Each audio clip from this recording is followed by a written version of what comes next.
Vincent, ça va bien? Oui, mais je ne suis pas tout seul là. Ah oui, je vois ça. Attends, parce que je sais pas, je vous ai vu et tout d'un coup c'est parti. Alors je vais réessayer.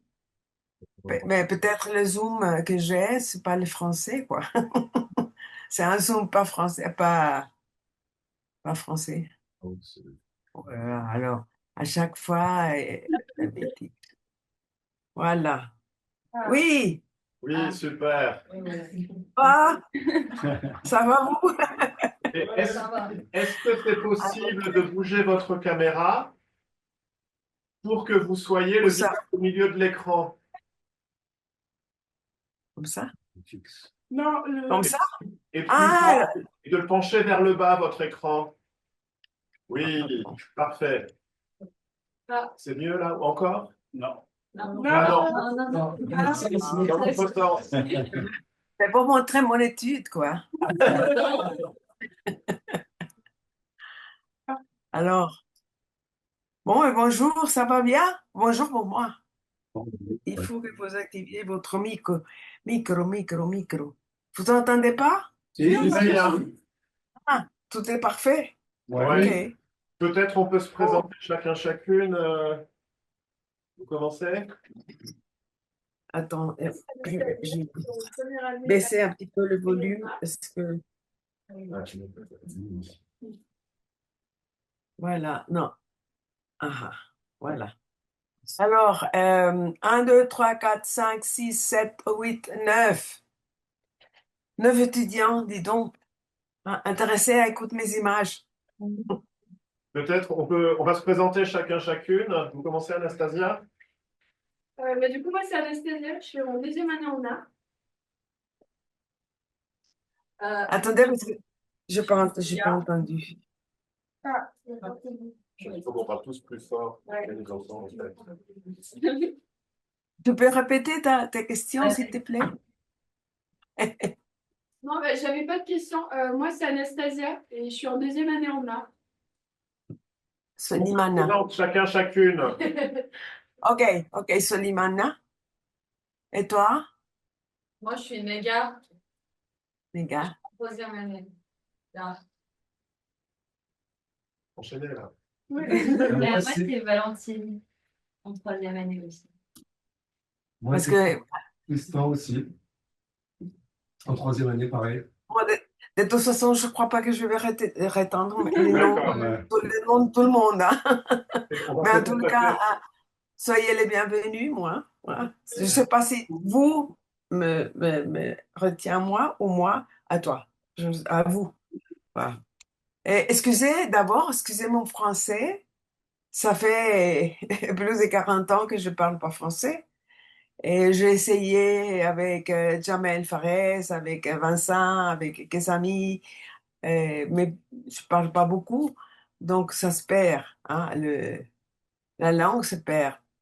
Et j'essaye toujours de parler bien et de me faire comprendre. Et j'espère que vous comprendrez tout ce que je veux vous dire, ou tout ce que vous voulez savoir plutôt.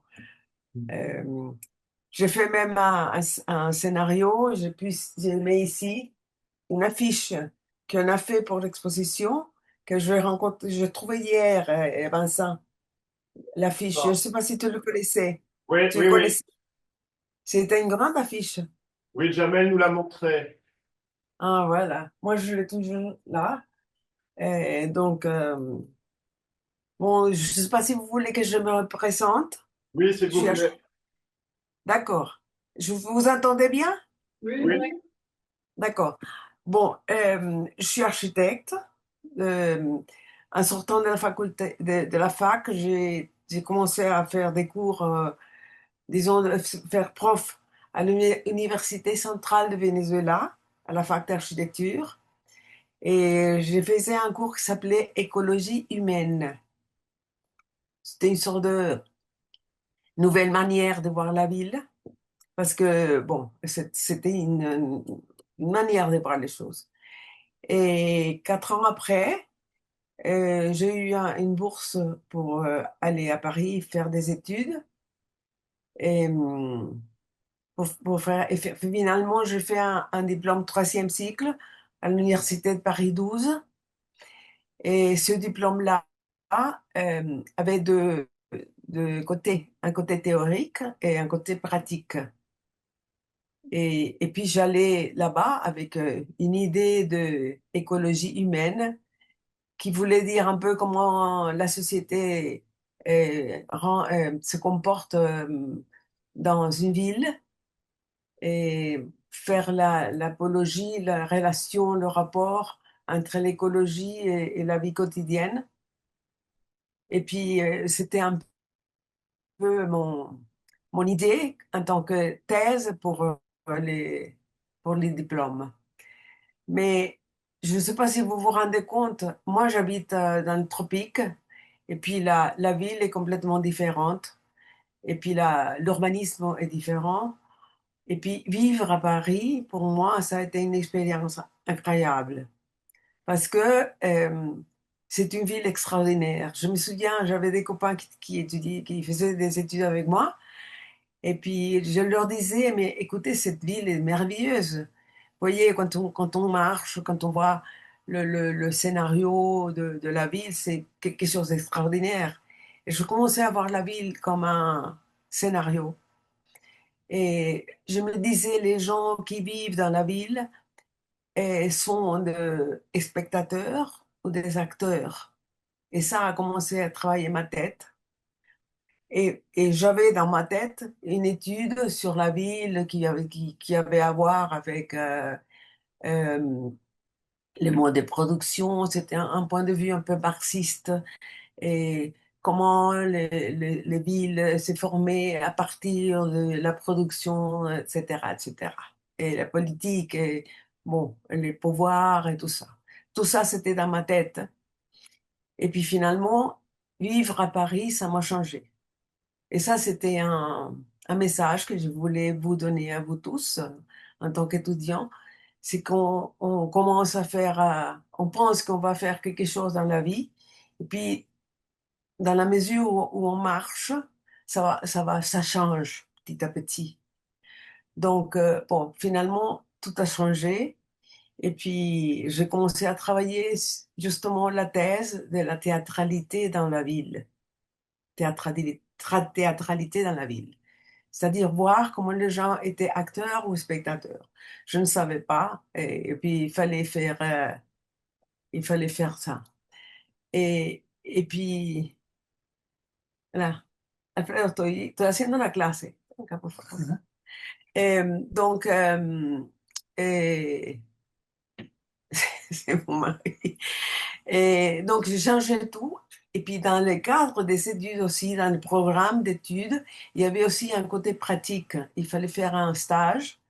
Et ce stage-là, il fallait que je mette, il fallait faire toute disons, la proposition pour un feu rouge, quand il y a deux avenues qui croisent, un feu, Un feu de signalisation. un feu en signalisation, parce qu'il y avait des enfants qui vivaient à Créteil, et puis ils allaient à la bibliothèque, ils allaient à l'école, et puis à chaque fois qu'ils passaient la rue, il n'y avait pas de feu rouge, de feu de signalisation, donc c'était compliqué. Il y avait eu déjà 3 morts, et il fallait 7 morts pour qu'on mette les feux de circulation, de signalisation. Donc, ça, c'était le travail pratique. Donc, j'ai commencé à faire, ça, c'était avec le ministère de l'Environnement et avec la mairie de Créteil. Et puis, disons, le centre où je travaillais pour voir comment ça se passait avec les gens, les contacts avec les gens, c'était au centre Albert Doyen. Le centre Albert Doyen, c'était un centre socioculturel qui était en face d'une cité de transit. Je ne sais pas si vous savez qu'est-ce que c'est une cité de transit. Une cité de transit, c'est un endroit très basique, très simple, où le ministère mettait les gens, mettait, c'est pas un mot, à loger les gens pour qu'ils habitent, qu'ils aient un toit et puis une salle de bain, mais les minimums. Donc, les gens qui y habitaient, c'était des gens très, très pauvres. Vraiment, je crois que c'était les plus bas du point de vue social de la société. Alors, dans cette cité transit, il y avait des enfants qui n'avaient un endroit dans leur maison pour jouer, tout ça. Ils étaient toujours dans la rue. Et ils allaient toujours, et très souvent, dans ces centres socioculturels où il y avait des choses, il y avait des forums de cinéma, de présentation des films, il y avait une table à ping-pong, il y avait des livres, il y avait des classes de cours de peinture, plein de choses. Alors, avec ces enfants, il fallait que je vois comment ils bougeaient dans la ville. Et j'ai eu un rapport avec eux. Bon, finalement, pour faire l'histoire plus courte, finalement, ils m'ont dit que cette étude allait rentrer dans une consultation sur l'habitat en France et qu'elle avait été choisie pour faire ça. Donc, il y avait un concours d'urbanisme dans ces cadres-là de la consultation, un concours d'urbanisme pour proposer des choses pour la ville de Créteil. Alors, j'ai imaginé que en tant qu'architecte, je pouvais avoir des enfants comme des dessinateurs, mon équipe, quoi. Et pour faire une maquette et proposer quelque chose. Je me suis inscrite dans ce concours et ils m'ont dit oui, pourquoi pas. Donc, on a fait une grande maquette. On a visité plusieurs fois un endroit, un terrain vide, et on a vu avec eux qu'est-ce qu'ils voulaient faire là-bas. Alors, ils ont dit, bon, on veut un théâtre, on veut jouer tennis, on veut football, on veut un zoo, un zoologique, on veut un endroit où on puisse planter des arbres, des choses comme ça, un jardin. Ils voulaient plein de choses. Donc, on a fait, moi, en tant qu'architecte, ils avaient entre 9 et 14 ans, plus ou moins. Et on a fait une maquette. Bon, moi, voilà, ça sont les arbres. Vous les mettez là et voilà. Et on a gagné le premier prix. Et ces enfants-là étaient des enfants un peu compliqués. Et puis, les prix, les premiers prix, c'était un voyage à Abidjan.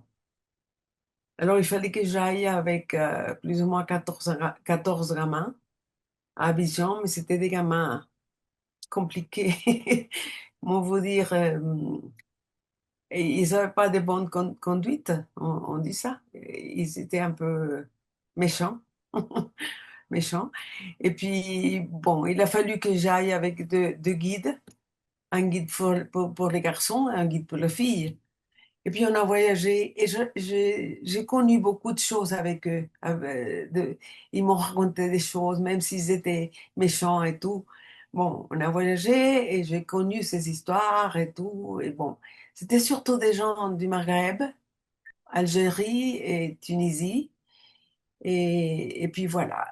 Donc bon, j'ai fini mon stage, on a pris le prix, j'ai fini et je suis revenue au Venezuela. Un an après, plus ou moins un an et demi après, on m'a appelé du centre Albert Doyen parce qu'il y avait un photographe qui voulait faire un travail avec les enfants de Créteil. Et ce travail-là, c'était photographie, et, devait être monté dans les musées d'art moderne de la ville de Paris. Et je me suis dit, mais, je n'ai jamais fait ça. Je travaille sur la théâtralité dans la ville, et puis je travaille sur le mode de production, je travaille autre chose. Et la directrice du Centre Albert Doyen m'a dit, non, mais tu connais bien les enfants, Et ce photographe-là, qui était algérien, il s'appelait Jamel Fares. Et je crois que tu es la personne qui doit faire ce travail-là. Et bon, ouais, je suis repartie à Paris 1 an et demi après. Et puis, je suis allée au musée. Bien sûr, je connaissais les musées comme vous les connaissez, comme tous les étudiants, tous les gens qui font des études connaissent les musées. Mais j'étais pas une critique d'art. J'avais pas fait des études d'art. Je connaissais pas comment ça se faisait. Mais je connaissais les enfants. Et puis ça, c'était important. Et puis, on connaît un petit peu, quand on fait des études d'architecture, on connaît un peu d'art, on connaît photographie, on fait des choses sur l'art, mais c'est pas les spécialisations.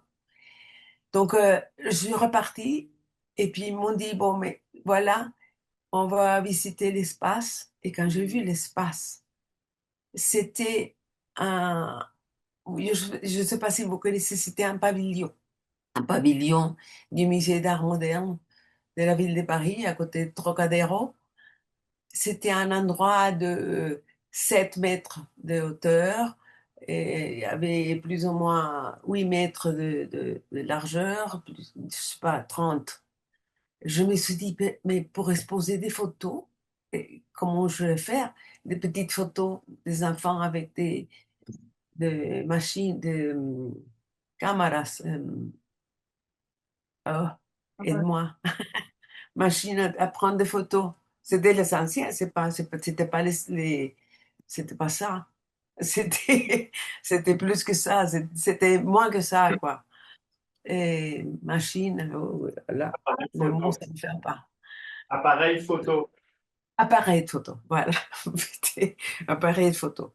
Donc, on a commencé au Jamel avec eux, avait commencé à faire des photos de leur vie, comment ils habitaient et tout ce qu'ils voulaient et tout ça. Il y avait des photos surtout de la rue et puis de eux-mêmes. Ils se prenaient des photos de eux-mêmes et bon, ils faisaient des peintures, ils faisaient de l'art, ils faisaient la céramique, travaillaient avec la terre, calligraphie, plein de choses.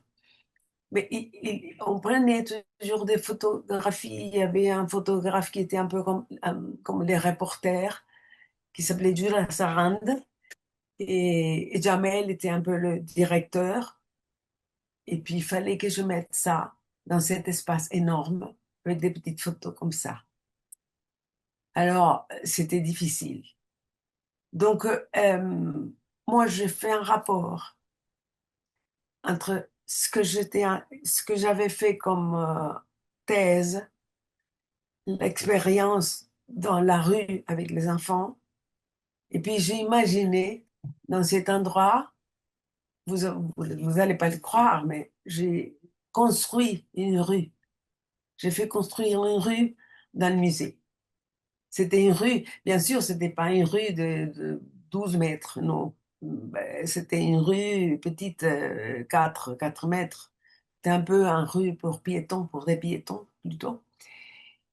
Et puis, comme je connaissais les enfants, je me suis dit, bon, mais il faut montrer, il faut exposer ce qu'ils veulent montrer, parce que c'était un travail à eux. C'était pas un travail à moi, c'était pas un travail à Jamel, c'était pas un travail à Julia, c'était pas un travail au prof de peinture, c'était un travail à eux, ce qu'ils voulaient montrer. Donc, j'ai imaginé, en tant qu'architecte urbaniste, quoi, une rue, une grande rue, et en sachant ce qu'ils voulaient, j'imaginais ce qu'ils vivaient tous les jours, leur vie quotidienne, le réel, et puis de l'autre côté, l'imaginaire. Et voilà. Donc, c'est fou, mais le côté réel était blanc et noir, le côté imaginaire était en couleur. Donc, le côté réel, c'était une grande façade. J'ai construit un appartement dedans, un appartement de 2 étages dans le musée. Et on rentrait dans l'appartement. Il y avait une fille qui racontait comment ça s'est passé dans chez elle. Et on a reproduit la maison de la fille, Johanna. Et on a vu que la salle quand on reçoit les gens, la salle sociale, ils ont oui, la salle, le living room. Salon. Et là où ils habitaient toute la journée. Mais ils n'ont pas montré les chambres, rien du tout. Seulement, ils ont montré ça et ils ont fait des photographies de leur maison aussi. Mais on n'est pas rentré dedans. On travaillait avec eux dans la rue ou dans les centrales verdoyens. Et donc, je vous le montrais, disons, j'ai interprété ce qu'ils voulaient. Et avec cette maison où ils habitaient telle comme ils habitaient, parce qu'on a pris, on a emprunté des sofas, le petite table, les photographies, le, les œuvres d'art. C'était pas des œuvres d'art, c'était des affiches un peu montées dans des petites choses comme ça. Voilà, c'est un radio. euh, des choses. C'était un peu ce qu'on appelle utilitaire, des choses utilitaires. Il y avait aussi une moquette. Une moquette. Tout était du style maghrébin, du style algérien, tunisien. Et de l'autre côté, si on voyait du côté noir vers le côté du côté réel au côté imaginaire, on voyait un théâtre. On pouvait passer par une passerelle et puis on passait au côté théâtre. Il y avait du théâtre, il y avait une bibliothèque. Et puis tout ça avait été fait. C'était construit avec, par exemple, l'entrée du théâtre avait un frontispice et où on a mis tous les travaux faits par les enfants en terre. C'était comme un frontispice un relief. Et, et puis il y avait, bon, décoré, puis on passait, il y avait une colonne comme celles qui sont à Paris où on met des affiches, puis il y a l'opéra, il y a les théâtres. C'est, comment ça s'appelle? C'est une colonne qui est partout où la ville fait la promotion des, des choses qui sont à Claude Maurice. l'opéra. Comment ça s'appelait, Vincent? Claude Maurice. Bon, je ne sais pas, je ne me souviens pas. En tous les cas, en tous les cas, il y avait il fallait bouger et laisser entrer dans la rue. Donc, on était dans le rue. De ce côté-là, il y avait la boulangerie. Là. Du côté de la façade, les photos étaient comme ça. Donc, les photos, il fallait le montrer d'une manière importante. Donc, Jamel m'a dit, bon, mais on va essayer de faire une gigantographie des photos. Alors, la façade était des photos énormes, énormes. Je sais pas, 2 mètres, Vincent, 2 mètres par 1 mètre, avec des panneaux. On faisait des panneaux, on a construit tout ça. Et les fenêtres, ils ont pris, parce qu'ils ont pris la façade, les photos de façade. Les façades, moi j'ai coupé les fenêtres et on pouvait rentrer et regarder l'autre côté de la fenêtre. Mais bien sûr, la fenêtre était de ce côté-là et puis comme ça. Et puis la tête des gens était comme moi. Et ça, c'était un peu le rapport. Et la fenêtre était grande. Donc, c'était un jeu. Les principes, c'était jouer avec le réel, l'imaginaire et l'échelle des choses. Comment une photo qu'il prenait comme ça pouvait prendre un grand espace, parce que ça signifiait beaucoup. Donc, les photos, ils étaient grandisses pour, et pour qu'elle montre la grandesse qu'ils avaient dedans, leur désir de vivre mieux, de vivre d'une manière plus grande, parce que il me l'avait montré quand on avait travaillé 1 an et demi avant. Il voulait, il voulait voyager. On est allé à Côte d'Ivoire. C'est-à-dire que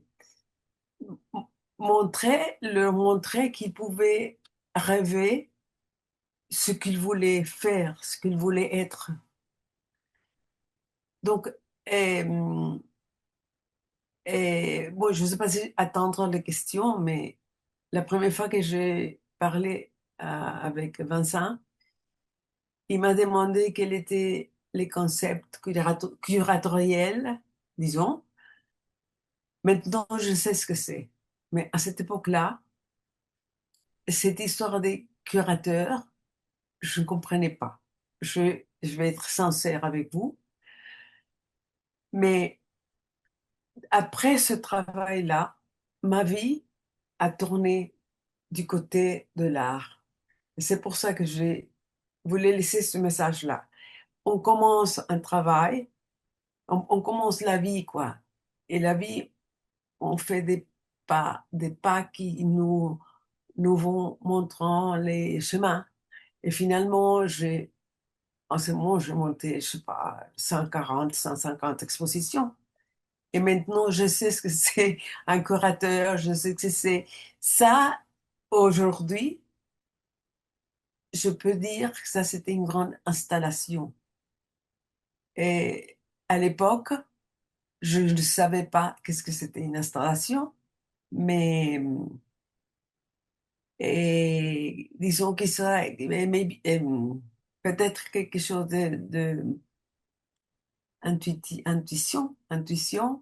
Et puis de l'autre côté, j'avais lu beaucoup à, à Paul Valéry et surtout un livre qui s'appelle Eupalinos ou l'architecte.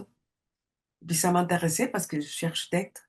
Puis Eupalinos, Paul Valéry, sur ce livre, il fait des dialogues entre Socrate et, et Phèdre, et ils réfléchissent, et je vous prie de lire ce livre-là, parce qu'ils réfléchissent sur l'art, les arts visuels.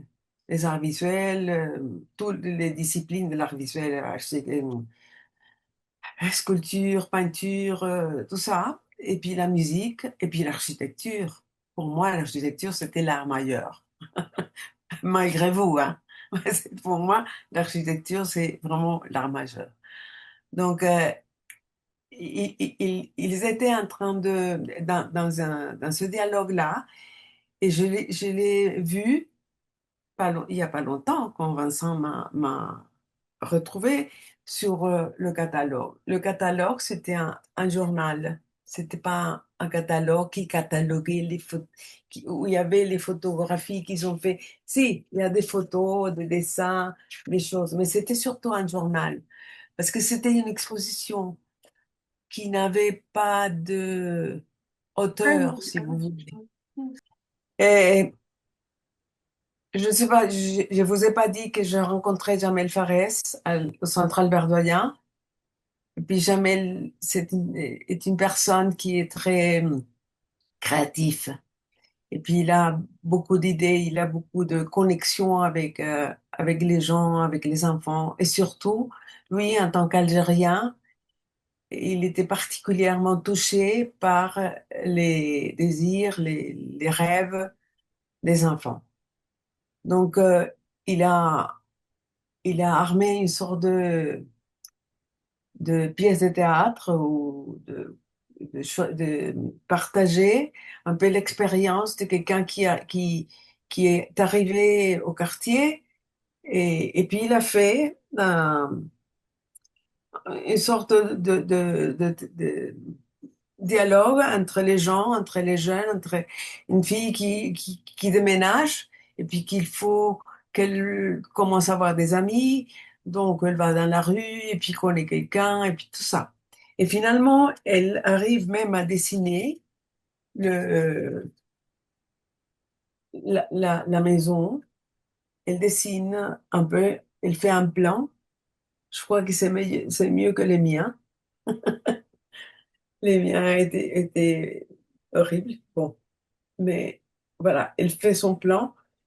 Et ce plan-là, ça m'a beaucoup aidé pour le construire. Parce que, et d'ailleurs, les gens, quand ils allaient à l'exposition, ils étaient très contents d'être à la maison de Johanna. Ça s'appelait la maison de Johanna, je pense. Et, mais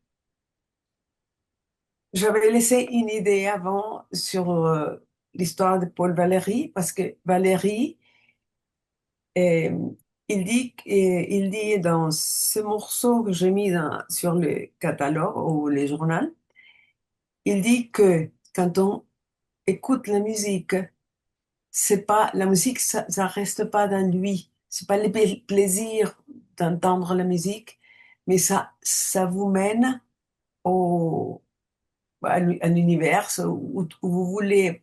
C'est une manière de rêver. Et en même temps, l'architecture, de la même manière, et quand on conçoit une maison, un bâtiment, quelque chose comme ça, il y a aussi un rêve derrière. C'est quelque chose qui n'est pas quelque chose qu'on touche. Et il dit, on peut voir une statue et on voit les statues, mais la musique, on écoute la musique et on s'en va. L'imagination s'en va. Donc, pour établir les rapports avec les enfants, il fallait prendre l'image qu'ils prenaient, l'image qu'ils avaient sur une autre vie meilleure. Et, et finalement, en pensant à Valérie, je me suis dit, bon, c'est-à-dire qu'on peut entendre les façades chanter. Et ça, c'est pour ça que mon texte s'appelle Les façades qui chantent.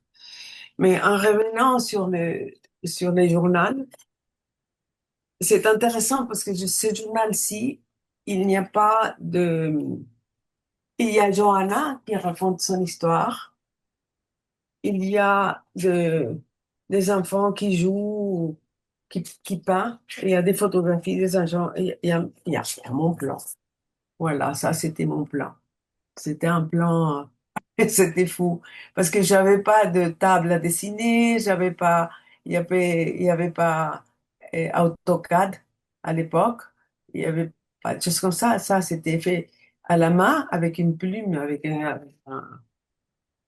et c'est un dessin que aujourd'hui j'ai un peu honte.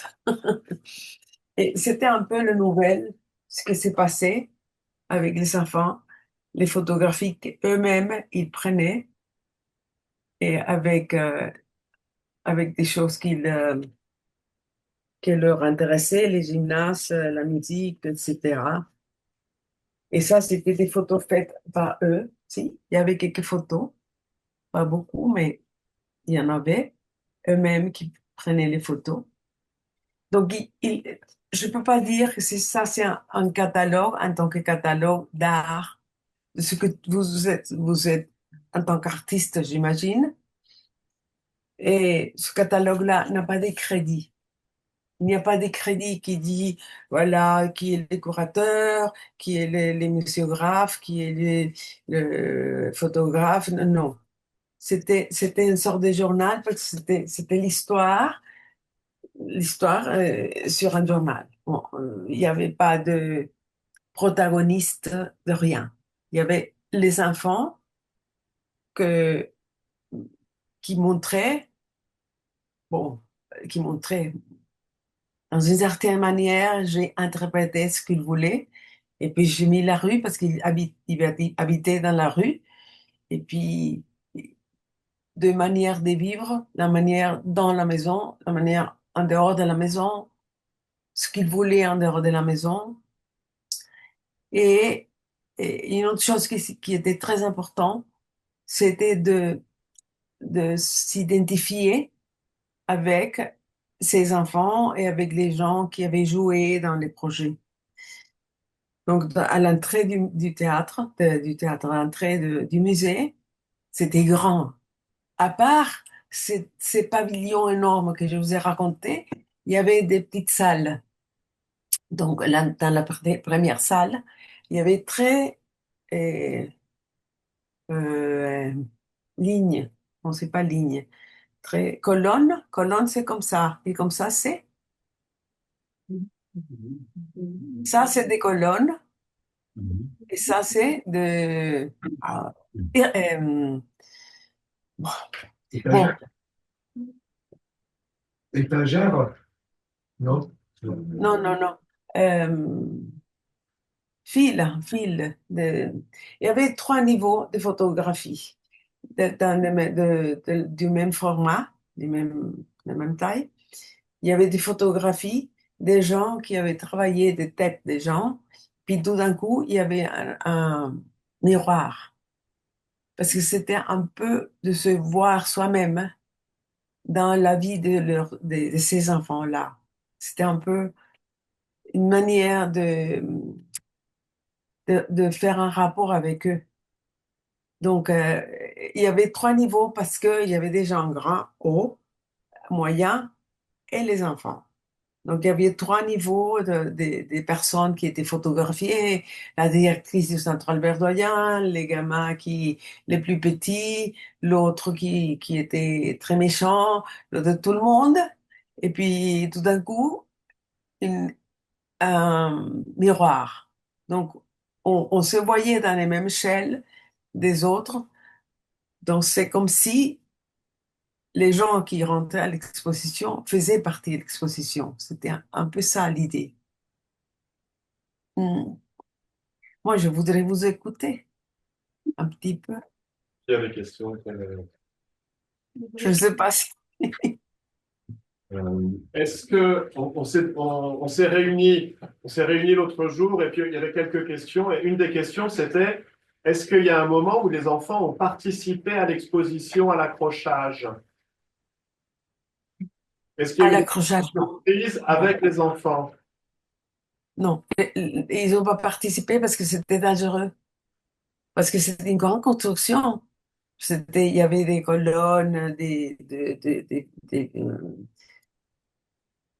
oh, les mots parfois ne viennent pas. C'était toute une construction. Il y avait des bouts de bois, machin, des marteaux, des clous. euh, C'était non, dangereux, quoi. ils n'ont pas participé. Une fois qu'elle était construite, oui, parce qu'ils sont venus et apporter leur travail, par exemple, les travaux qu'ils ont fait avec la terre, par exemple, qu'on a mis comme frontispice, ils l'avaient porté. Et ils avaient fait des dessins là-dedans. Voilà, imaginez-vous que ça, c'est la bibliothèque, mais pas réellement. Ils ont pas fait partie de la construction de l'installation en soi-même. Non. Mais ils sont venus après, ils ont fait partie, ils ont fait des séances de musique, des séances des ateliers, ils ont travaillé là-dedans et ils ont reçu des gens. On a fait de visites guidées Avec et les enfants? la visite guidée, c'était euh, surtout avec les guides du musée et avec Jamel, surtout avec Jamel. Et moi, j'ai participé, je sais pas, un ou deux fois, mais j'ai participé surtout sur des visites des gens de l'art, du monde de l'art, qui étaient intéressés pour voir ce qu'on avait fait, quoi. Il y avait des peintres français, des peintres vénézuéliens, des artistes, des poètes vénézuéliens, des poètes français qui sont venus, que je connaissais. Et alors, je fais des groupes pour venir voir, pour leur dire comment ça se passait. Et Mais les enfants n'ont pas participé sur la construction parce que c'était dangereux, c'était et je me souviens, il n'y avait pas des pompiers. Je me souviens, j'imagine qu'aujourd'hui, on peut pas faire ça sans pompiers, sans strictes règles de sécurité. Non, c'était un charpentier qui a construit la maison de Johanna avec les plans que j'ai interprétés de ce qu'elle a mis sur le dessin, sur son plan. Et puis, bien sûr, avec l'espace auquel on avait les droits. Et les gens rentraient dans la maison et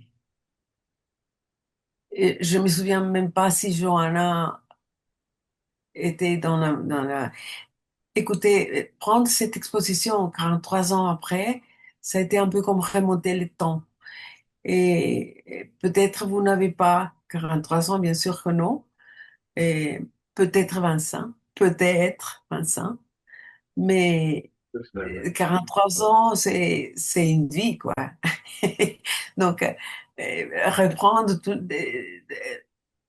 voir en arrière une chose qu'aujourd'hui on peut la voir en tant que critique d'art, parce que dans tout mon chemin, architecte, urbaniste et tout ça, maintenant je travaille sur l'art, alors j'ai fait plein d'expositions et puis j'ai appris sur le chemin ce qui était être un curateur, un muséographe surtout.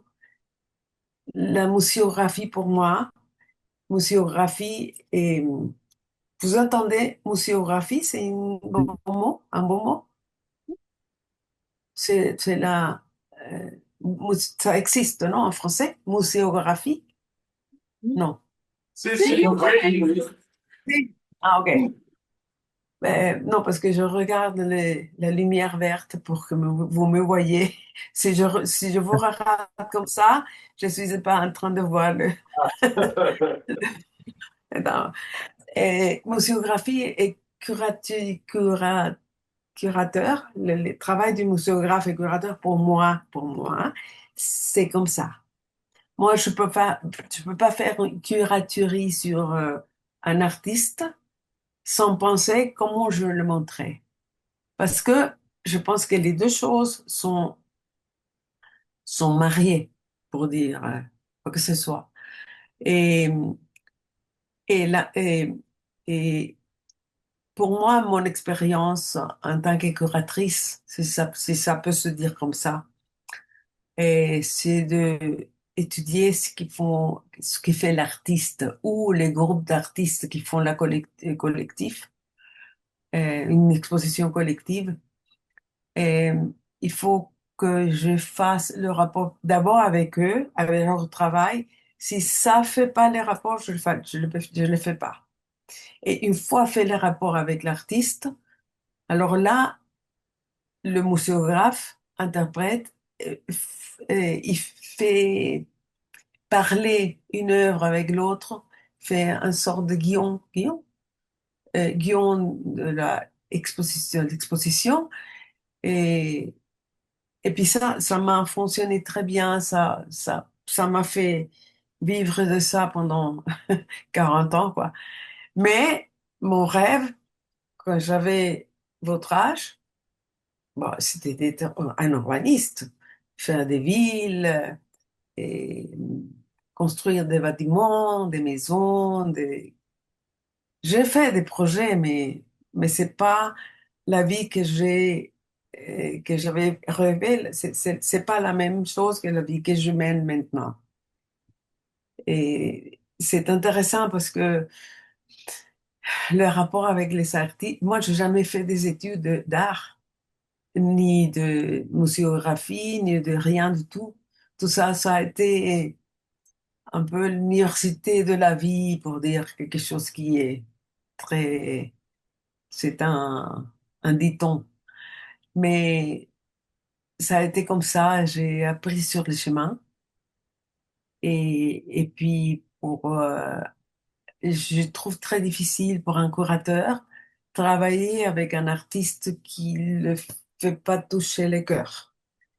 Donc, pour moi, les expositions que j'ai faites, euh, il y a eu toujours un rapport affectif parce que il faut faire la connexion, non seulement de l'image, qu'il faut la voir, il faut l'écouter aussi. Il faut l'écouter. Je ne sais pas si vous voyez à l'envers ou vous le voyez bien. Écoutez mes images. Ça, c'était un Jamel et moi, on a écouté les images que les enfants nous ont données. Et puis ça a été un peu disons, le principe que j'ai eu toujours avec les artistes que je travaillais. J'écoute leur image, j'écoute leur discours, j'écoute. Et si je vois qu'il n'y a pas de réellement une connexion avec les cœurs, avec, euh, avec les cœurs, plus avec les cœurs qu'avec la tête. Et là, ça fonctionne. Et, mm, et la plupart du temps, on arrive à sortir de l'artiste le cœur, parce que parfois c'est fermé. Les artistes parfois sont, bon, je fais ça et puis les autres verront, non. Pour un curateur, je crois, pour moi, c'est important d'avoir ce rapport d'amour, de, d'amour, l'amour c'est un peu fort, non? De, affection, amour, amitié, non, amour, amour. Et s'il y a l'amour, si on est amoureux du travail, si l'artiste est amoureux de son travail, il est capable de, de faire que le décorateur tombe amoureux de son travail. Alors à ce moment-là, on peut travailler. Et c'est ça qui s'est passé avec ces enfants-là. Moi, je les avais connus et puis en travaillant avec eux et en voyant ce qu'ils voulaient et ce qu'ils aimaient, ce qu'ils n'aient pas aimé et ce qu'ils n'aimaient pas. Euh, Ça a fait comme résultat, et, bon, c'est ce travail-là. Et puis surtout aussi l'amour, le rapport qu'on fait avec l'équipe avec laquelle on travaille. C'est-à-dire que moi, avec les gens qui font les montages, les gens qui écrivent, parfois, il y a des textes que je demande aux critiques d'art pour mes expositions. Il faut qu'il y ait un rapport qui touche, qui touche. Ça, c'est ma manière de voir les choses. Particulier, peut-être. Et, mais je crois que j'ai trop parlé. Je voulais des questions aussi. Est-ce que vous Bon, pensez, est-ce que vous pensez que du coup, cet amour-là, il s'est aussi transmis quand les gens sont venus visiter l'exposition? Est-ce que même les enfants étaient là pour transmettre cet amour, en personne? Dans... moi, je crois, quand les enfants étaient là, ils étaient très fiers. Ils étaient très fiers de ce qu'ils avaient fait. Bah, dis donc, j'ai pris une photo comme ça, et puis maintenant, par exemple, de l'invitation, je l'ai envoyée de la photo, c'était celle-ci. On l'a mis pour que les gens prennent, c'était au milieu du journal, pour que les gens la prennent, euh, la sortent de là, et puis la mettre en tant qu'affiche. C'était justement la page du milieu. Donc, ils étaient très, très heureux de voir leur travail monter, voir le travail, leurs petites photos de cette taille-là. Par exemple, la photo originelle, c'était comme ça. Et là, on l'a mis dans le journal et dans l'exposition, était un peu plus grand. Et Il y avait, par exemple, euh, il y avait des travaux qu'ils avaient faits, qu'on les a mis là en tant que, comme si on faisait une exposition de ce qu'ils avaient fait, mais pas trop pensé, ni... parce que c'était des enfants. Donc, on a pris les meilleurs, les dessins les meilleurs. Par exemple, celui-ci qui était un peu l'image qui était très important pour nous, parce que ça, ah, le titre n'est pas là. C'est sur l'affiche. Ah, ah, d'accord.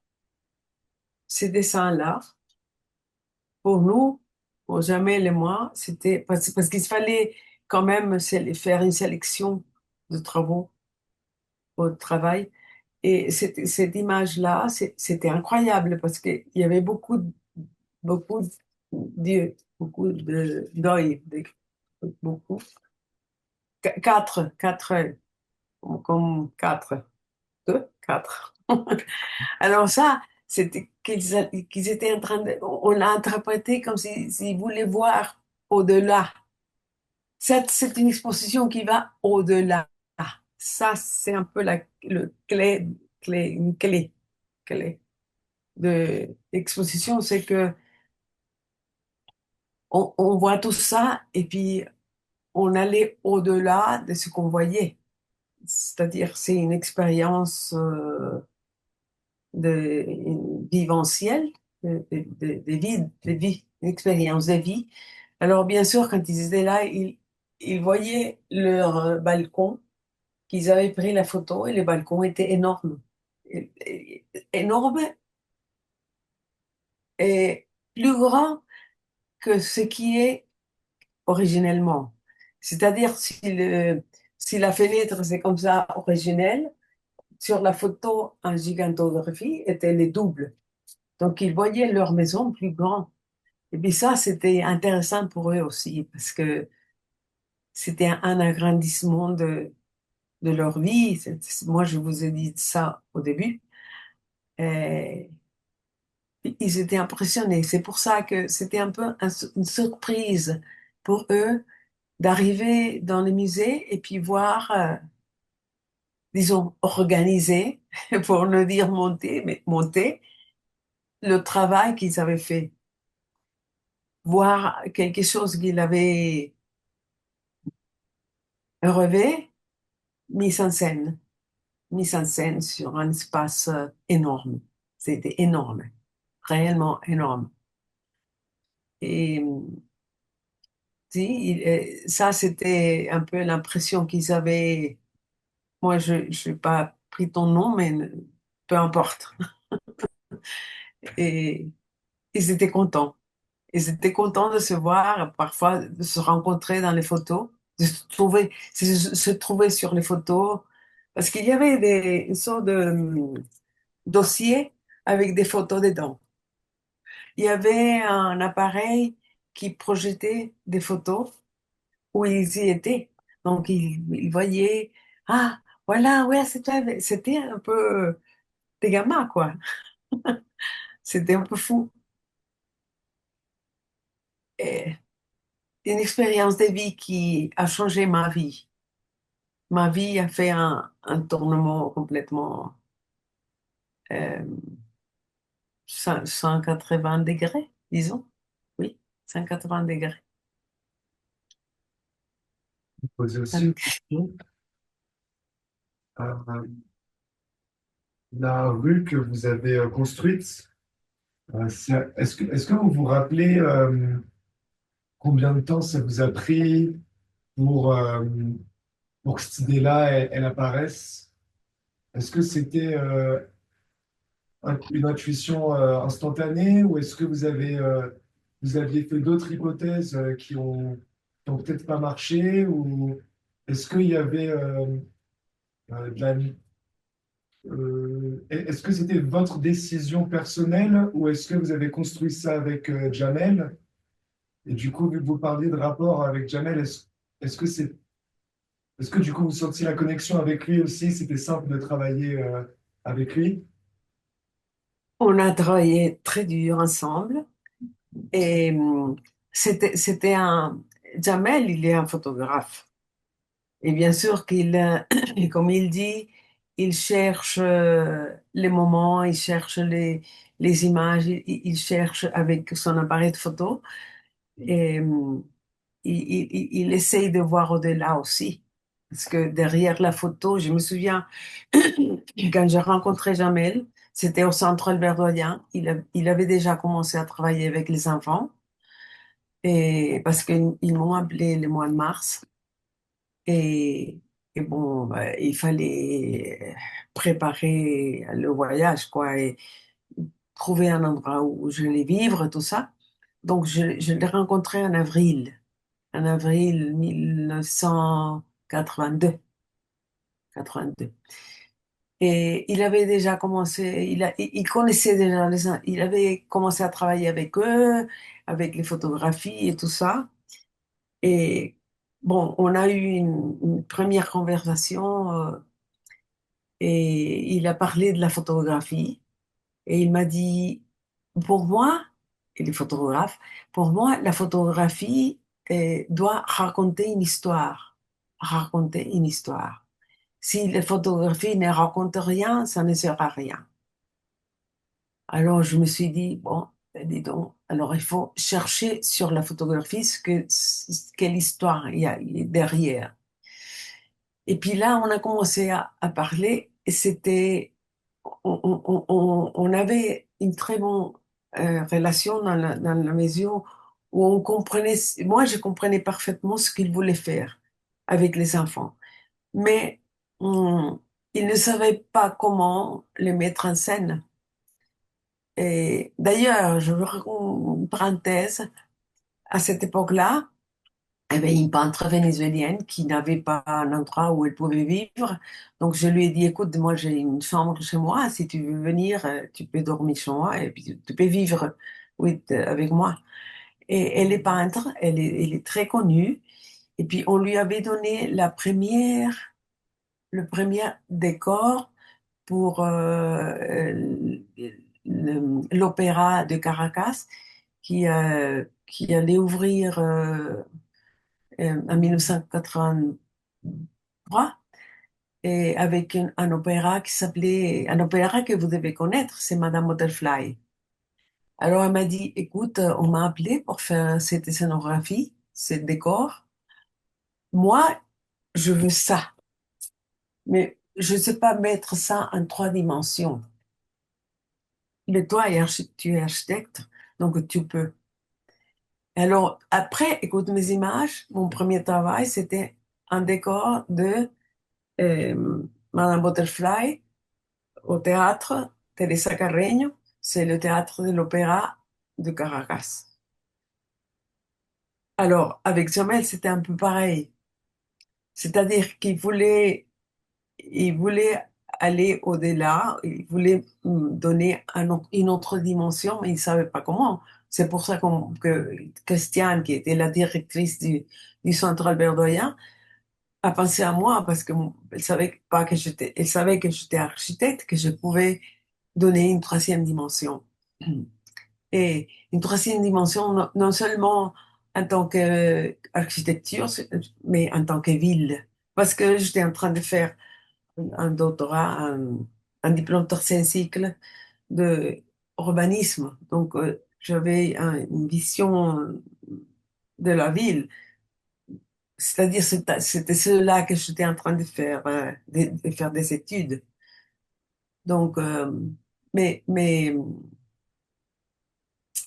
la question est celle-là que, oui, avec Jamel, il m'a beaucoup appris sur la photographie.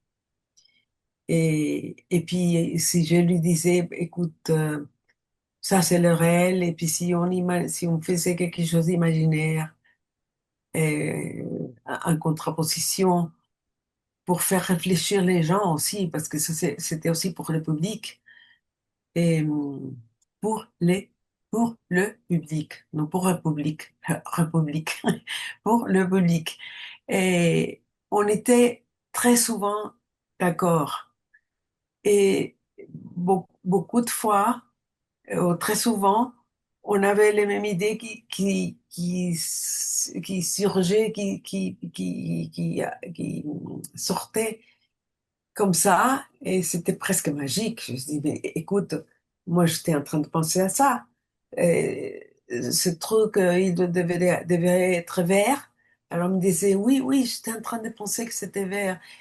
C'était une très bonne relation pour construire quelque chose. Et bon, ce que je n'ai pas, et je voulais le voir, c'est le livre des visites où les gens laissent leur impression. Ça, je ne l'ai pas.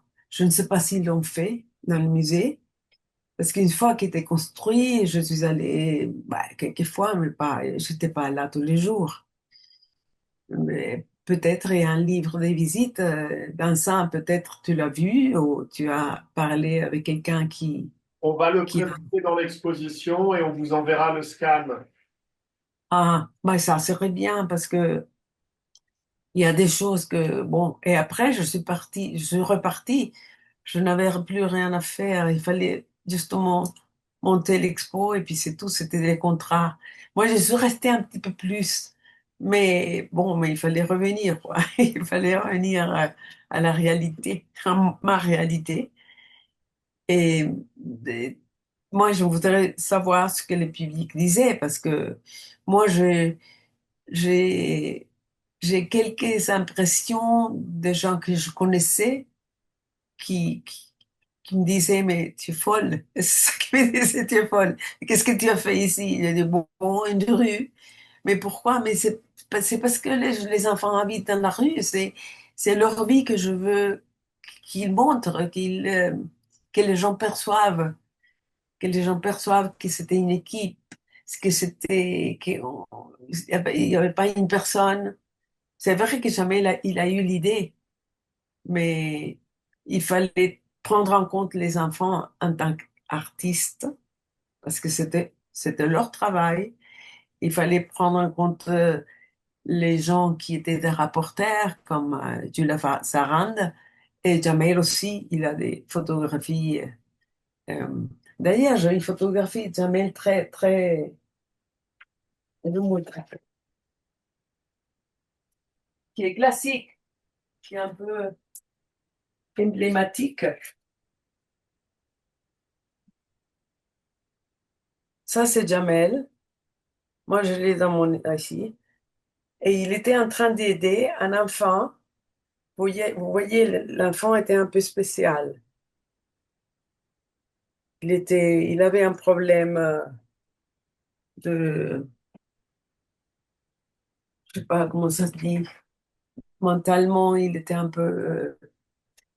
Donc, Jamel était en train de l'apprendre à écrire calligraphie. Et, et on voyait cette scène, ces scènes-là, et puis on est touché, quoi. C'était une tendresse sur un enfant. Alors, Jamel était aussi important que l'enfant. Et les produits, que était l'écriture de l'enfant, qui était l'œuvre qu'on allait mettre sur l'exposition, était un produit de tous les deux. Et c'est un peu ça ce qu'on a fait avec Jamel. Et, et ça a créé un rapport d'amour aussi. Je ne sais pas s'il y a un mot moins fort qu'amour, mais amour est amour. Ouais. Affection, affect et amour, quoi. Et moi, j'avais beaucoup d'amour avec la fille qui travaillait comme directrice du centre verdoyen aussi.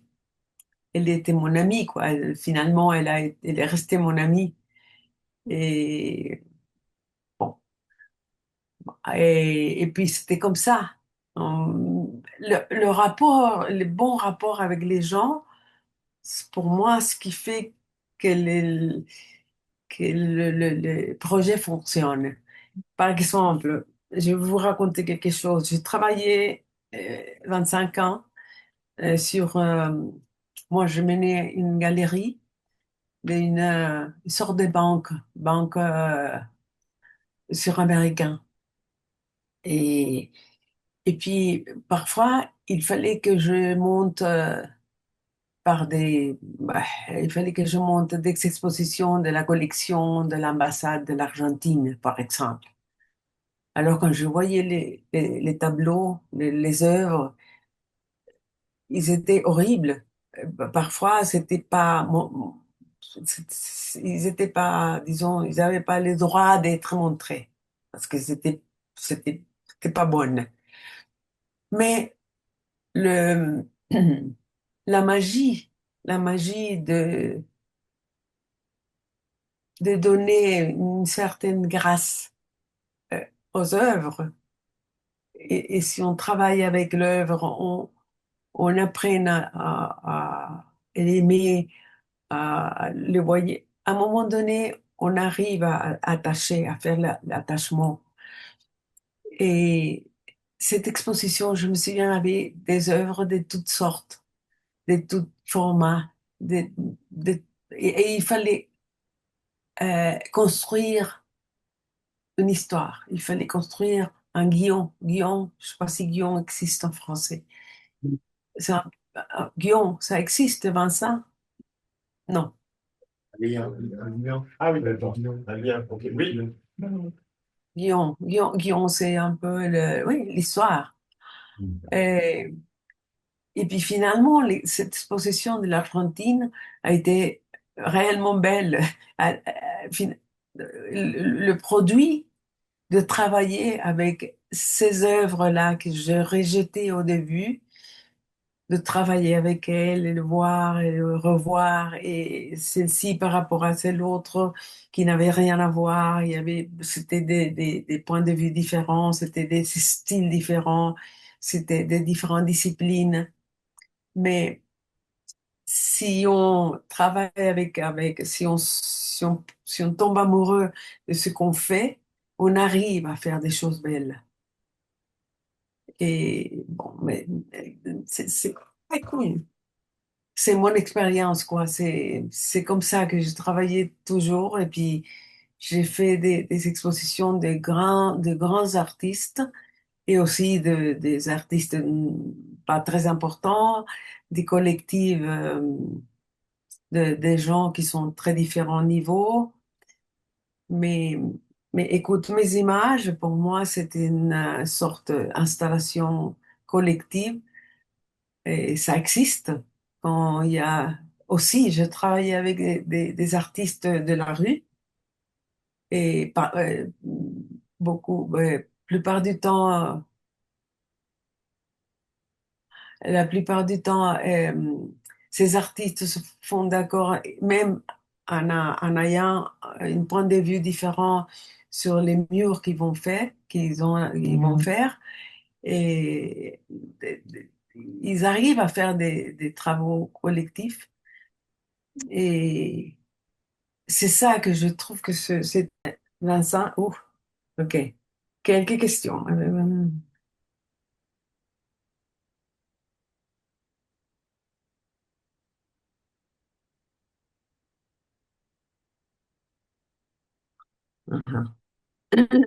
Bon, des anecdotes sur les ateliers. Bien sûr, bon, une des anecdotes, c'est celle-là, par exemple, de Jamel faisant de l'aide avec ces gamins-là.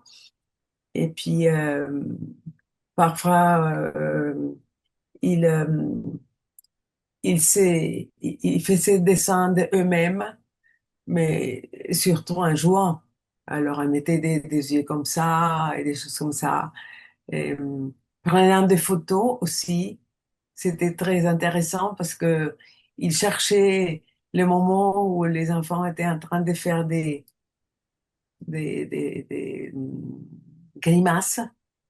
Et puis ça, c'était sympa.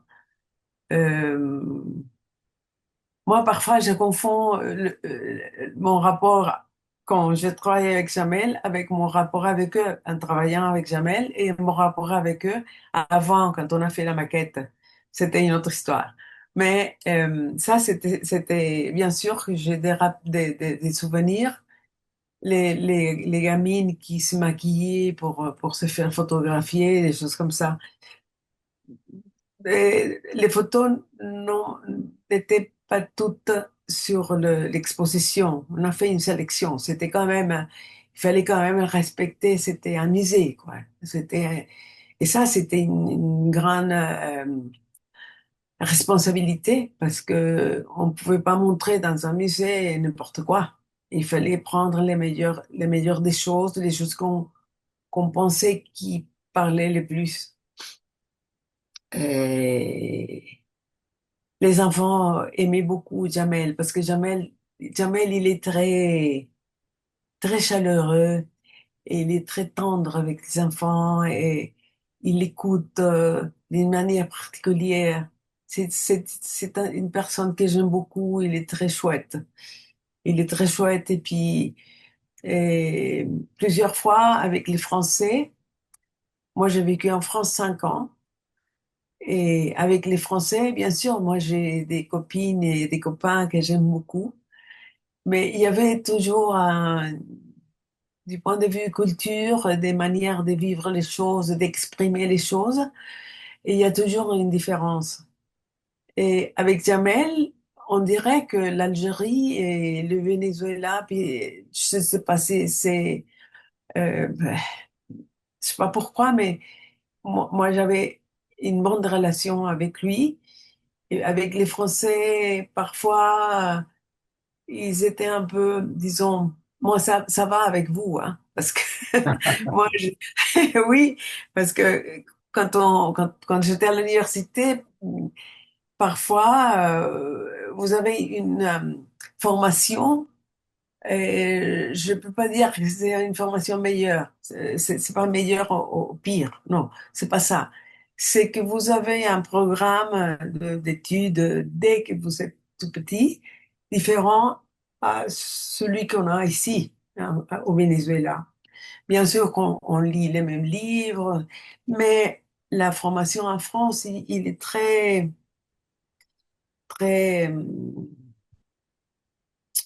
comment dire, très soutenu par, par des théories que vous avez étudiées depuis que vous êtes tout petit. Et quand on était à l'université, moi, parfois, j'avais des difficultés à suivre certaines choses parce que moi, j'avais pas lu Baudelaire, j'avais pas étudié comme vous, quoi. Et Baudelaire ou des écrivains français. Moi, j'ai appris à lire pendant ces 5 ans, j'ai appris à lire beaucoup de choses. Mais nous avons une manière de survivre en étant un peu créatif et inventif, on invente des choses et on arrive à, à mettre une certaine grâce pour dire quelque chose aux travaux. Je me souviens, il fallait faire à la fac, il fallait faire des exposés. Et puis, mes exposés étaient bien tropical, pour dire quelque chose. C'était pas complètement théorique, sérieux comme ça, mais il y avait une certaine manière de survivre. Moi, je n'étais pas française, je parlais pas parfaitement le français, donc il fallait que je prenne des artifices pour me faire comprendre. Alors ça, je me souviens, mes copains, mes copains d'études étaient fascinés pour cette manière de s'échapper des problèmes. Alors, avec Jamel, il y avait une bonne connexion. Peut-être en Algérie aussi, ils ont une manière de survivre, quoi. Mais c'est une créativité pour survivre. Si vous voyez comment les gens ici, il y a beaucoup de pauvresse. Si vous voyez comment les enfants, les gens arrivent à survivre avec.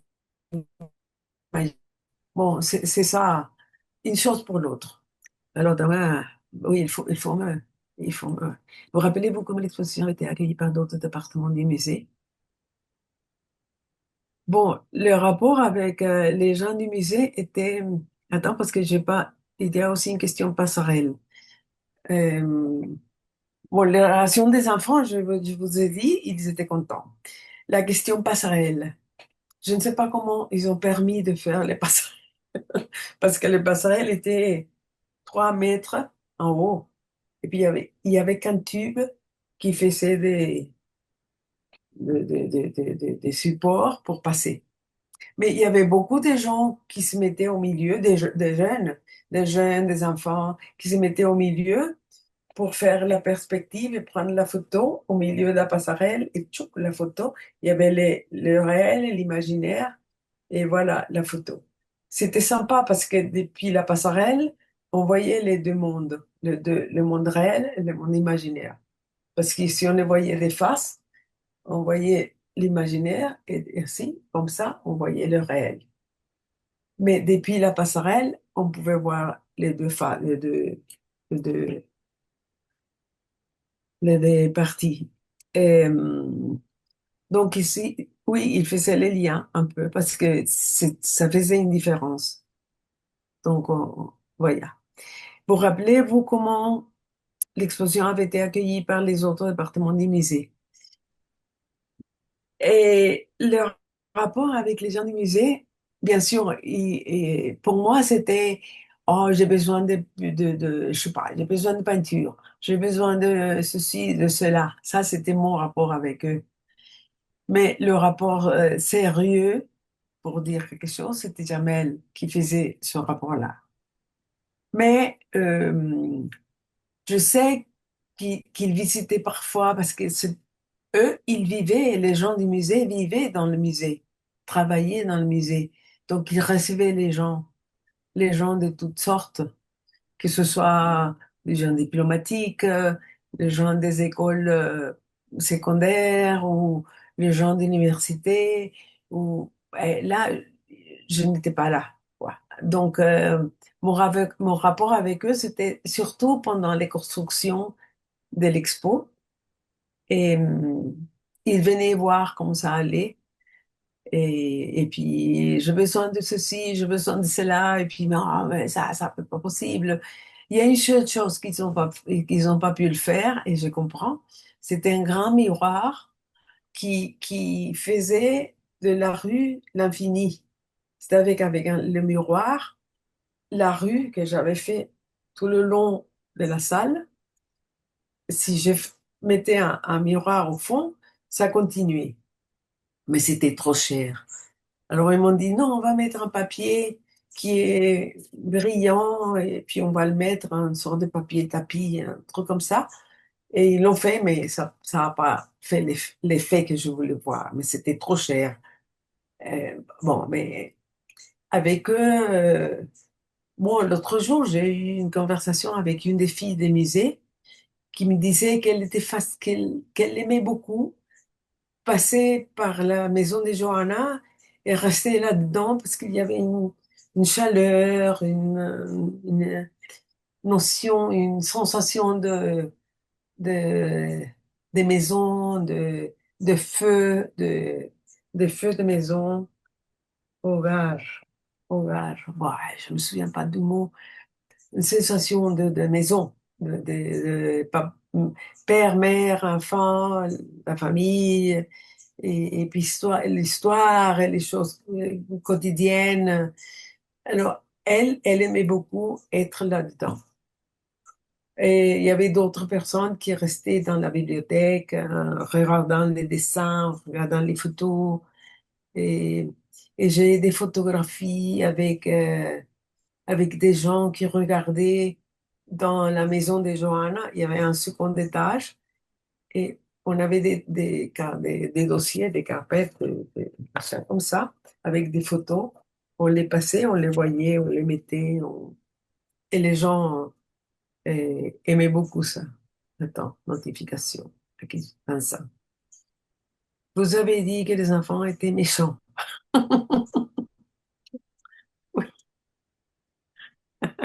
Oui, ils habitaient dans un contexte étaient organisés, les trois salles. Ils vivaient un contexte très difficile. D'ailleurs, je crois que dans la cité Transit, il n'y avait pas de chauffage. Donc, je me souviens que le mois d'octobre, ils allaient dans le centre commercial et ils volaient des petites choses. Ils volaient. Ils étaient des voleurs. Alors, voilà, il y avait la police qui venait et puis, hop, allez, hop, tout, un canne, on dit un canne. Ils allaient en prison. Mais pourquoi? Parce que l'hiver, pendant l'hiver, il y avait des chauffages à la prison. Oui, ils ont des enfants, il y avait une prison pour les enfants, ou je sais pas, quelques cellules. Et, donc, ils faisaient ça pour rester chaud pendant l'hiver. Parce que c'était normalement, les châtiments, c'était, je sais pas, 6 mois pour avoir volé un parfum ou quoi que ce soit. Et ça, c'était dur. Et puis de l'autre côté, euh, bon, normalement, le père était pas le père, c'était le mari de la mère. Et la mère n'avait pas toujours un travail très pour être fière, non. Donc, les enfants n'étaient pas réellement bien traités par leurs parents. Et il y avait normalement, c'était des couples français et algériens ou tunisiens. Donc, il y avait un mélange des cultures. Et puis, les mères, si c'était des mères tunisiennes ou algériennes, traitaient les enfants d'une manière différente à comme les mères françaises. Ça c'est clair. Et donc, les enfants, ils avaient une sorte de rébellion. Ils avaient un désir. Ils n'étaient pas contents avec la vie qu'ils menaient. Et ils faisaient des conneries. Je sais pas, je sais que c'est pas un bon mot, mais c'était ça, des conneries. Par exemple, quand on a voyagé et à Côte d'Ivoire, ils ont enregistré leurs valises. Il y avait des couteaux, il y avait la marijuana, il y avait beaucoup de choses que ils ont pris dehors, la police, quoi. Parce que bon, c'était leur vie, quoi. Moi, parfois, j'avais un petit peur, parce que parfois, ils étaient agressifs. Mais avec le travail qu'avait fait Christiane Ibert, la directrice du Central Verdoyen, il jetait l'énergie sur la table de ping-pong, sur le cinéma, la terre, le travail avec la terre. Ça, c'était au Central Verdoyen. Quand Jamel est venu, les activités ont grandi. C'est-à-dire, on a fait non seulement les ateliers de couture pour les filles et des choses comme ça, mais ils ont grandi, ils ont fait plein de choses, des photographies, des calligraphies, plus d'ateliers. Donc, ça a amélioré un petit peu. Mais quand je les ai connus, quand on a fait la maquette, on m'a donné un endroit à la maison Alfort, au centre culturel Maison Alfort. Et puis, bon, mais ils allaient à la salle de bain, ils mettaient tous les papiers dans le truc, dans la retraite, ils mettaient dedans, ou ils volaient les papiers, ou ils faisaient des choses qui n'étaient pas... C'était difficile de retenir comme il faut. Et, mais ils ont fait des choses merveilleuses. Ils étaient merveilleux, ces enfants-là. Et comment vous allez avec les photographies? La composition des façades, des photos qui ont été remis étaient plus belles. Non nécessairement, pas nécessairement. Euh, les trois salles de l'entrée, attends, ça c'est les trois salles de l'entrée. Il y avait une salle qui n'a pas été construite parce on l'a fait une autre fois. Parce que, écoutez, ça fait 43 ans, hein, 43 ans. C'est Labyrinthe des mains, c'était la 1. Ah, il y avait des mains d'un bord à l'autre. D'un bord à l'autre, c'était les choses écrites et trois photos de famille. OK. Bon, le labyrinthe des mains, c'était un peu comme si on signait l'exposition.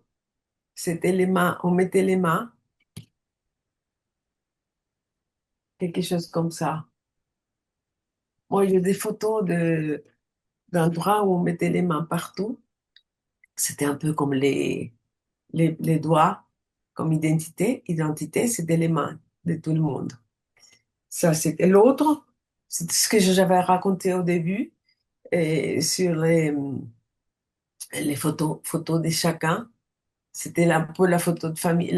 Une photo de famille, c'était tout le monde. Tout le monde qui était debout. Et, et puis, il y avait un espace, que ça, on l'a pas fait non plus. Un espace pour se mettre, c'était au format naturel. Donc, si on se mettait dans la photo, on rentrait et on faisait une photographie en blanc et noir. On était comme si on était avec les autres. C'était un jeu d'intégration, un jeu de, de, de se réunir avec les enfants, avec les gens qui avaient travaillé. C'était un œuvre collective. Et il y avait une qui on n'a pas fait parce que Attendez, je il y vais avait juste plus là. vérifier que ça enregistre bien. Parce que je vois, il y a eu une petite... En attendant, vous pouvez réfléchir à la réponse. Je vérifie juste que ça s'enregistre. Je crois que la troisième partie, c'est pas enregistré parce que j'ai pas vu que c'était l'enregistrement commence. Alors, 42, si. Ah, ça.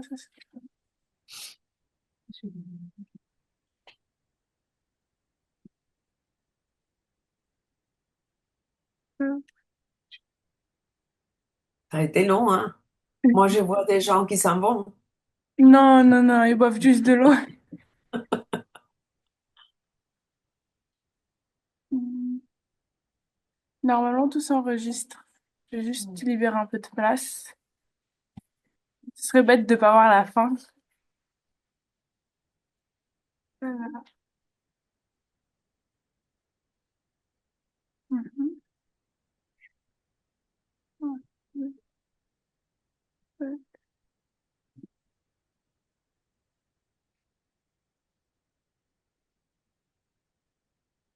Voilà.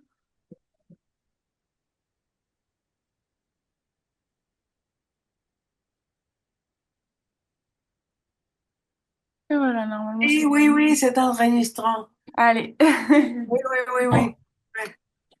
Voilà, je vois là une petite lumière rouge. Vincent voulait savoir, ou je sais pas qui, voulait savoir comment on a travaillé avec les photographies de la façade. Et oui, on a pris les photos, pas les plus belles, mais les plus nitides, hein, les meilleures résolutions, pour dire quelque chose qui n'était pas bougé, qui n'était pas, euh, comment dire, bien tenu, quoi, en le mettant en grand, c'était pas blur. Comment c'est ça? Les moins flous. Euh, Flou, flou, voilà. Les photos qui n'étaient pas floues. Euh, et puis, on les a mis un peu comme si le balcon continuait, mais un balcon était plus grand que l'autre. Et puis, les fenêtres, les unes étaient plus petites que les autres. Et les gens sortaient la tête comme ça dans l'exposition. Ils sortaient la tête, ils voyaient le côté imaginaire, mais c'était un peu comme jouer avec l'échelle, c'est-à-dire une grande tête avec une petite fenêtre, mais qui était grande, qui était agrandie. Et puis on a fait la composition, bien sûr, avec sur une table, et puis Jamel il a fait grandir les photos, puis après on les a collées, quoi. mais c'était pas ce qu'elles étaient les plus belles, c'était les meilleures du point de vue de résolution, qui n'étaient pas floues, quoi. Et voilà, c'est ça. Et vous, qu'est-ce que vous faites? Chacun de vous, vous êtes peintre, vous êtes sculpteur, vous commencez à peine, ou vous avez fait des expos, vous avez exposé quelque chose? Parce que moi, je parlais de moi. Vincent, toi aussi, que je sais que tu Alors, es moi, je ne suis pas professeur. peintre. Je fais pas de peinture. Ok. Non, mais D'accord. ici, on a des peintres, on a des sculpteurs, de la vidéo, de l'installation, un peu tout, non? Ouais. Beaucoup de pratiques. Ah bon, mais oui, les vidéos. Oui, c'est intéressant les installations. En discutant avec Vincent, parce que cette exposition, je l'ai faite et puis plus jamais, je crois que j'ai eu un rapport, on s'est écrit avec Jamel, qui était par courrier. Il fallait envoyer une lettre par la poste. Et puis 2 semaines après, il la recevait et puis il me répondait comme ça. C'était comme ça. Et maintenant, avec les chats et avec ça, c'est merveilleux, mais à l'époque. Et puis finalement, après, j'ai plus eu de nouvelles. Et puis un jour, Vincent m'a trouvé un LinkedIn. Et j'étais en LinkedIn parce que mon fils m'a dit, écoute, il faut que tu te mettes en LinkedIn, il faut le faire, quoi. Et donc, je me suis mis là-dedans, mais voilà. Et grâce à ça, on a eu la connexion, Vincent et moi. Mais Vincent, je ne sais pas si tu as fait des études d'art, finalement, ou J'ai fait des mais études de comment, de quoi? de philosophie, Philosophie, ou dis donc. Donc, tu il y a dois savoir, longtemps. tu, Il tu a dois repris. bien, tu dois bien savoir ce qui parle Socrate et Phèdre. À l'époque, peut-être. Parce que il faut, tu sais que moi, je vous recommande spécialement de lire ce livre, Palino sur l'architecte, parce que ça, c'est extraordinaire. C'est extraordinaire.